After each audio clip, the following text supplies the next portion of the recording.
नमस्कार साथियों, मैं कुणाल आप सभी का संस्कृति आईएएस यूट्यूब चैनल पर स्वागत करता हूं। आज की वीडियो में हम लोग बात करने वाले हैं स्मोकिंग के बारे में। जनरली हम सभी ये बात तो जानते हैं कि स्मोकिंग हमारे स्वास्थ्य के लिए हानिकारक है, लेकिन उस सब के बावजूद हमारी सरकार ने आज तक इसे पूरी तरह से बैन क्यों नहीं किया, या ऐसी क्या बाधाएं हैं जो हमारी सरकार को इसे बैन करने से रोकती है। जनरली मार्केट से हम लोग कभी भी कोई पैक खरीदते हैं, उसके ऊपर लिखा होता है कि तंबाकू स्वास्थ्य के लिए हानिकारक है या धूम्रपान स्वास्थ्य के लिए हानिकारक है, लेकिन उस सब के बावजूद सब चीज़ें मार्केट में बिक तो रही हैं। लोगों को आप बेशक इन्फॉर्म कर रहे हैं, लेकिन इसकी तेज़ी से मार्केटिंग हो रही है, सब बेच रहे हैं, खरीद रहे हैं, कोई रोक-टोक नहीं है।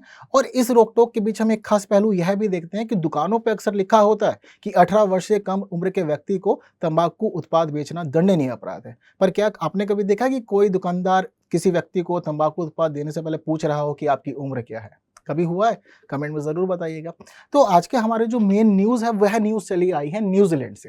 दरअसल न्यूजीलैंड सरकार ने लास्ट ईयर कब वर्ष 2022 में एक कानून पारित किया था, और कानून पारित करते हुए नई पीढ़ी के लिए, अगली पीढ़ी के लिए धूम्रपान को निषेध कर दिया था और काफ़ी स्ट्रिक्ट रूल बनाए थे। लेकिन क्या हुआ कि अभी हाल ही में अक्टूबर के महीने में यहाँ पर इलेक्शन हुए।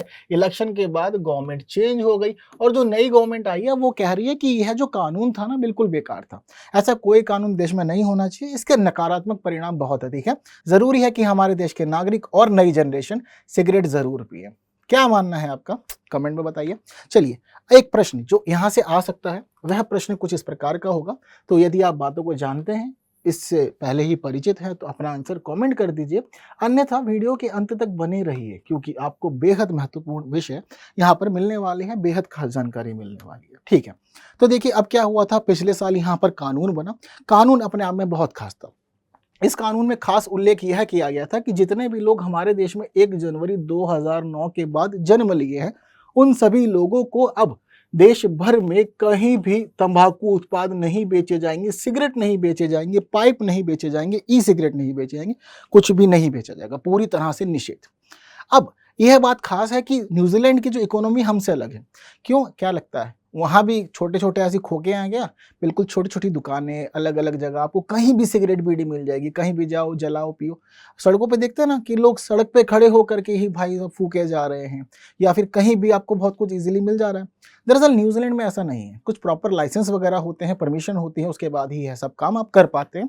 अगर आज के समय में जो अनुमानित संख्या यहाँ पर है ना, पूरे इनके शोरूम्स की या दुकानों की जो यहाँ पर है, वह 6000 मानी जाती है कि इतनी दुकानें अभी संचालित हो रही हैं। चलिए, अब ये जो 6000 दुकानें हैं, एक्चुअल में ये 6000 की 6000 दुकानें यहाँ की गवर्नमेंट के लिए एक महत्वपूर्ण रेवेन्यू का सोर्स है। एक अच्छा खासा कर उठाती है न्यूजीलैंड सरकार। तो अब पिछली गवर्नमेंट के जो रीजंस थे, जो सोच थी, वह अलग थी। नई गवर्नमेंट की सोच अलग है। पिछली गवर्नमेंट ने सोचा कि 1 जनवरी 2009 के बाद जितने लोग जन्म लिए हैं, उनमें से किसी को भी सिगरेट नहीं बेची जाएगी।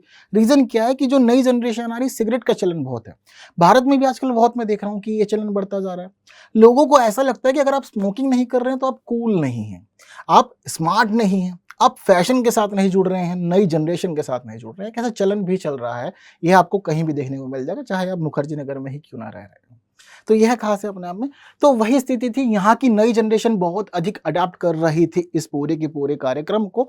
इसी वजह सरकार ने कहा कि भाई ठीक है, ऐसा नहीं होगा अब आने वाले समय में, और 1 जनवरी 2009 के बाद जितने लोग जन्म लिए किसी को सिगरेट नहीं बेची जाएगी। लेकिन यहाँ पर व्यवस्था यह की गई थी कि यह जो कानून है यह जुलाई 2024 से लागू होगा। तो एक अच्छा खासा गैप दिया सरकार ने इस पूरे कानून को लागू करने के लिए, क्योंकि इसके लिए एक प्रॉपर सिस्टम होना जरूरी है देश भर में। तो उस सिस्टम को तैयार करने के लिए गवर्नमेंट को लग रहा था कि समय चाहिए होगा, तो उसी समय की वजह से इन्होंने लगभग 2 वर्ष ले लिए कि ठीक है, 2 वर्ष के अंदर पूरा पूरा सिस्टम हम तैयार कर लेंगे, उसके बाद इसको लागू कर लेंगे। ठीक है, अब इसका जो उद्देश्य थे ना, वो उद्देश्य दीर्घकालीन थे। हर व्यक्ति की सोच अलग अलग होती है, और जरूरी नहीं कि जैसा आप सोच रहे हैं दूसरा व्यक्ति भी वैसा सोच रहा होगा, जैसा दूसरा व्यक्ति सोच रहा है वैसा मैं सोच रहा हूँ। यह कभी संभव नहीं है। यहाँ पर जो गवर्नमेंट थी उसका यह मानना था कि अभी हम चाहते हैं कि 1 जनवरी 2009 के बाद जितने लोग जन्मे हैं उनको सिगरेट देने से रोका जाए।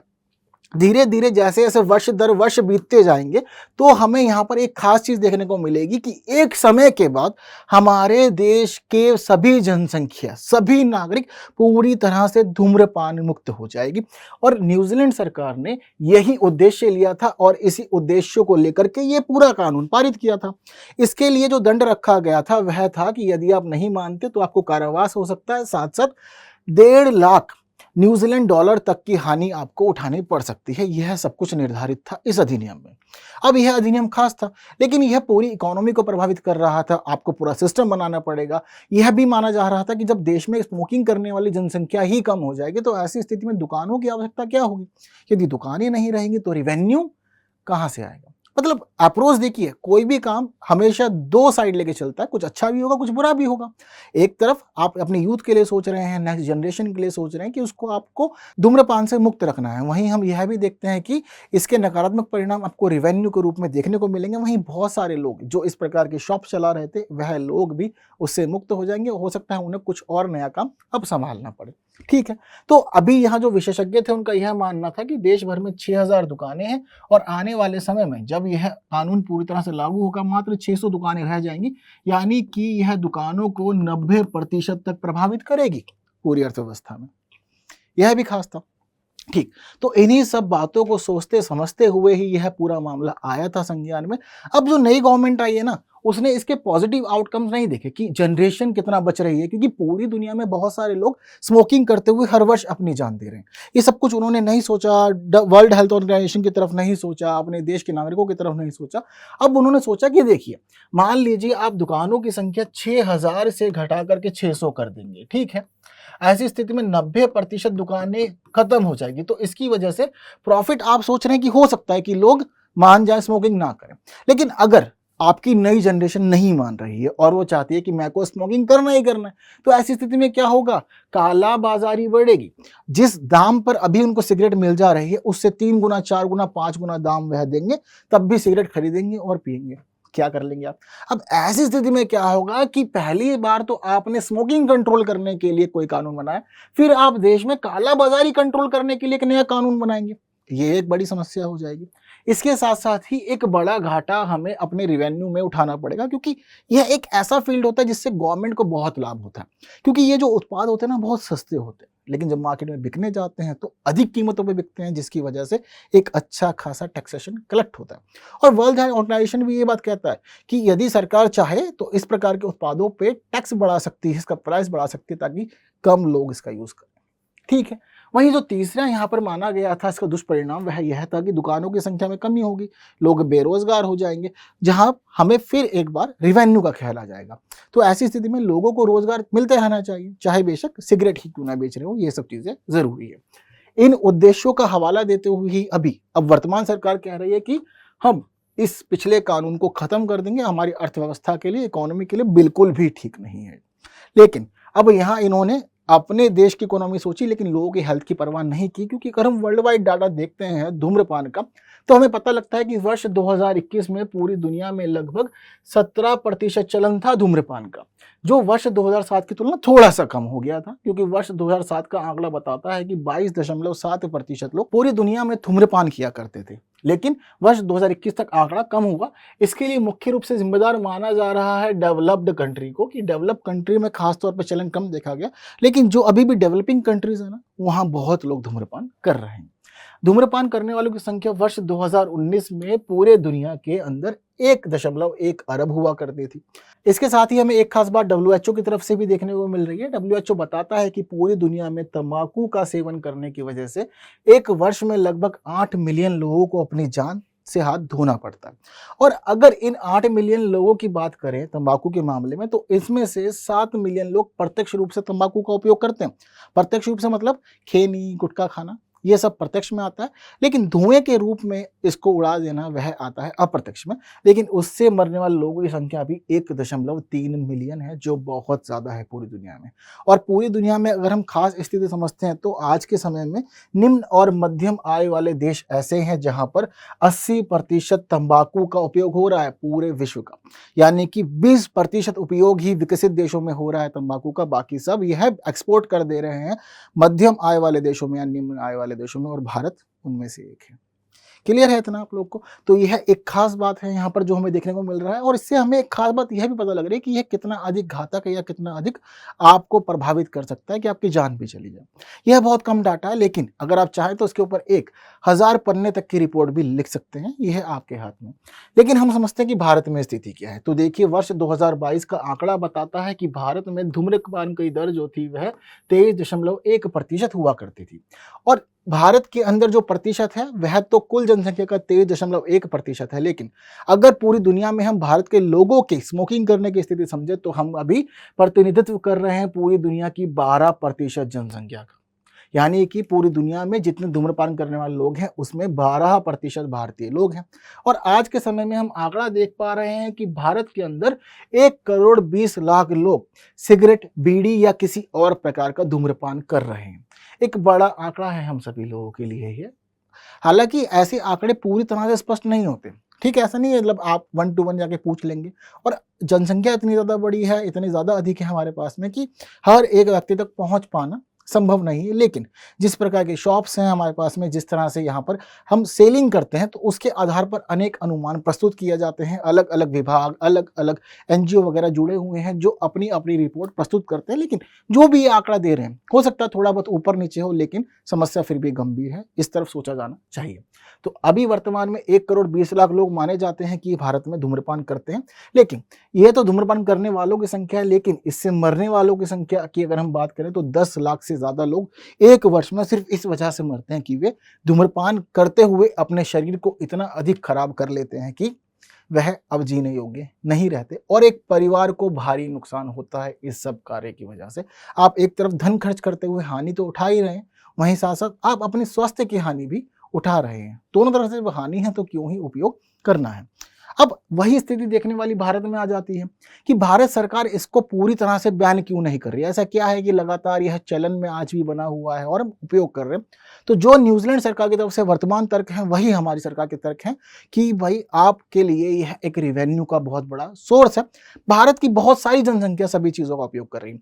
आप किसी क्षेत्र में देखेंगे, अगर आप अर्बन एरियाज में जाते हैं, लोग थोड़े मॉडर्नाइज है तो सिगरेट पी रहे हैं, लोग थोड़े से बैकवर्ड हैं, रूरल एरिया में रह रहे हैं, तो ऐसी स्थिति में क्या होगा कि रूरल एरिया वाले लोग बीड़ी पीना पसंद करते हैं, वहीं वहां पर हुक्के का चलन बहुत ज्यादा है। और आजकल जो हमारी नई जनरेशन आ रही है वो क्या कर रही है, वो ई सिगरेट पी रही है, इसका भी खास चलन। और आजकल तो निकोटीन वाले फ्लेवर्ड हुक्के भी बहुत चल रहे हैं, आप देखेंगे सोशल मीडिया पर रील्स वायरल हो रही है, जो कि बहुत अधिक घातक है सभी के लिए। बट गवर्नमेंट रेवेन्यू की वजह से सबके स्वास्थ्य के साथ खिलवाड़ कर रही है और सिर्फ पैकेट के ऊपर एक चेतावनी दे देती है।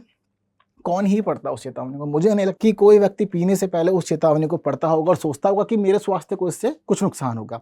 हालांकि दिल्ली वाले लोग तो ये तर्क भी दे देते हैं कि सिगरेट पीने से क्या ही नुकसान होगा, जिंदगी तो प्रदूषण के बीच में चल ही रही है ना, बहुत अधिक नुकसान पहले ही मिल रहा है, तो थोड़ा और सही, क्या ही समझ आ रहा है। चलिए, लेकिन भारत सरकार ने फिर भी कुछ प्रयास किए हैं, कुछ कानून बनाए हैं, कुछ नीतियां बनाई हैं। जैसे कि हमारे देश का जो प्रमुख कानून है इस सब मामले में वह है सिगरेट और अन्य तंबाकू उत्पाद अधिनियम 2003 में इसको बनाया गया था। इसमें कुछ खास बातें की गई हैं, जैसे कि सार्वजनिक रूप से आप धूम्रपान से जुड़े हुए कोई भी उत्पाद है उसको ना तो बेचेंगे और ना ही उसका खुलेआम सेवन करेंगे। ठीक है, विज्ञापन पर रोक लगा रखिए कि इस तरह के जो भी उत्पाद है उनका आप विज्ञापन नहीं देंगे। इसलिए हम कई बार देखते हैं कि जब भी टीवी वगैरह पे कोई विज्ञापन आता है तो उसमें पान मसाला कहा जाता है, ना कि एग्जैक्टली तंबाकू। ओके, साथ साथ में 18 वर्ष का इसमें रेगुलेशन है कि 18 वर्ष से कम उम्र के किसी भी व्यक्ति को तंबाकू उत्पाद नहीं बेचे जाएंगे।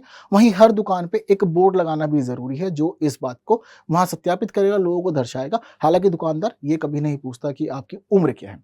इसके साथ साथ ही यदि आप उल्लंघन करते हुए पाए जाते हैं तो 200 रुपये से 10,000 रुपये तक का जुर्माना और 5 वर्ष तक की कैद का प्रावधान इसके अधीन ही किया गया है। क्लियर है बात? तो लेबलिंग को लेकर के बात जैसा कि मैं लगातार कर रहा हूं आपके साथ में, खास है, कहा जाता है कि पैक के एक साइड पर 85% तक का लेबल होना चाहिए जो दिखाएगा कि यह स्वास्थ्य के लिए हानिकारक है। ठीक है, इसके साथ साथ ही वर्ष 2019 में हमारी सरकार ने एक अधिनियम बनाया था और भारत में यह नोटिस किया गया था कि इलेक्ट्रिक सिगरेट का चलन बहुत अधिक बढ़ रहा है। तो इलेक्ट्रिक सिगरेट के चलन को बंद करने के लिए, रेगुलेट करने के लिए, नई जनरेशन को वहां तक पहुंच से रोकने के लिए एक अधिनियम बनाया था जिसमें कहा गया था कि ना तो कहीं भी इलेक्ट्रिक सिगरेट को कलेक्ट किया जाएगा, ना ही उसका उत्पादन किया जाएगा, ना ही उसकी बिक्री की जाएगी और ना ही उसका सेवन किया जाएगा।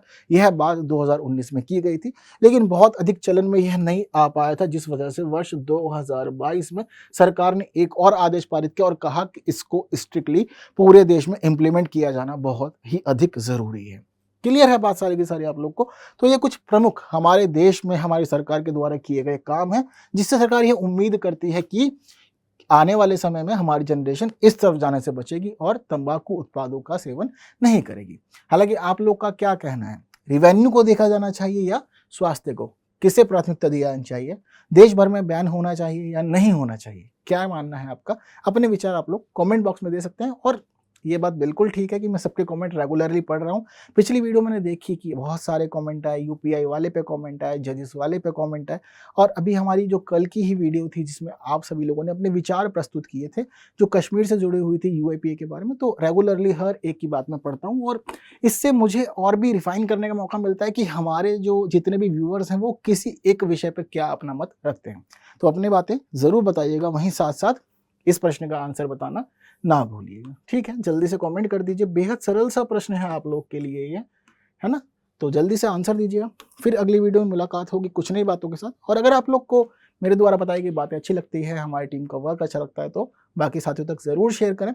वीडियो को लाइक करना ना भूलें। हालांकि मुझे पता है कि आपको अभी प्रश्न का आंसर भी चाहिए होगा, तो देखिए प्रश्न का आंसर आपकी स्क्रीन पर। उम्मीद करता हूँ सही रहा होगा। अगली वीडियो में फिर मिलते हैं कुछ नई बातों के साथ। तब तक के लिए विदा दीजिए। Thank you so much.